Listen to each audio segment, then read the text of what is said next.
আজকে সন্ধ্যাবেলা চলে গিয়েছিলাম এলাকার ছোট্ট একটি দোকানে। দোকানটা ছোট হলেও এত বেশি প্রয়োজনীয় জিনিস ছিল দোকানটার মধ্যে। বাচ্চাদের খেলনা থেকে শুরু করে বড়দের জিনিসপত্র থেকে শুরু করে মেয়েদের হচ্ছে বিভিন্ন কসমেটিক আইটেমও কিন্তু এখানে ছিল। আমরা কিন্তু এখানে গিয়েছিলাম কিছু ফ্লাক্স দেখার জন্য, পানি রাখার।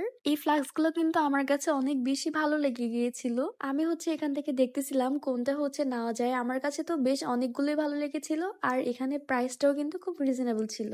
আমি হচ্ছে ছোট্ট দোকানটা একটু ঘুরিয়ে ঘুরিয়ে তোমাদেরকে দেখাচ্ছিলাম, মানে এত সুন্দর সুন্দর প্রয়োজনীয় এখানে কিন্তু অনেক জিনিসই ছিল। আর এই ফ্লাক্সটা কিন্তু আমার ভালো লেগে গিয়েছিল, এই জন্য আমি হচ্ছে ফ্লাক্সটা নিয়ে নিয়েছিলাম। আর তার সাথে তো বিভিন্ন ধরনের খেলনা এখানে ছিলই। বাচ্চাদের নিয়ে গেলে তো মাথা একদম নষ্টই হয়ে যাবে। আর এই সাইডটাতে ছিল হচ্ছে বিভিন্ন কসমেটিক আইটেম গুলো। আমার কাছে তো বেশ ভালোই লাগতেছিল যে একই জায়গায় হচ্ছে এত কিছু ওনারা বিক্রি করতেছে ছোট্ট একটি দোকানের মধ্যে, তাও আবার যেহেতু রাত পোহালেই হচ্ছে 16ই ডিসেম্বর। 16ই ডিসেম্বরের জন্য এখানে কিন্তু তারা বিভিন্ন রকমের জিনিসপত্র উঠিয়েছিল, যেমন হচ্ছে পতাকা, দেন হচ্ছে আরো অনেক কিছুই ছিল। আমরা কিন্তু খুব তাড়াহুড়া করে হচ্ছে বাসায় চলে এসেছি। বাসায় এসেই দেখি মেহমান চলে এসেছে বাসায়। আর মেহমান কিন্তু আমাদের জন্য ফুচকা নিয়ে এসেছিল, তাই মেহমানকে একটু বানিয়ে দিয়েছিলাম। আর মেহমান যখন চলে গিয়েছিল তখন হচ্ছে আমরা এগুলোকে হচ্ছে চটপটি বানিয়ে নিতেছিলাম। আমরা কিন্তু বেশ মজা করেই হচ্ছে খাওয়া দাওয়া করতেছিলাম। মানে আমরা তো একদিন ভাবতেই পারিনি যে আমরা বাহিরে চলে যাওয়ার পরে হচ্ছে মেহমান আমাদের জন্য এত ভালো ভালো খাবার নিয়ে আসবে।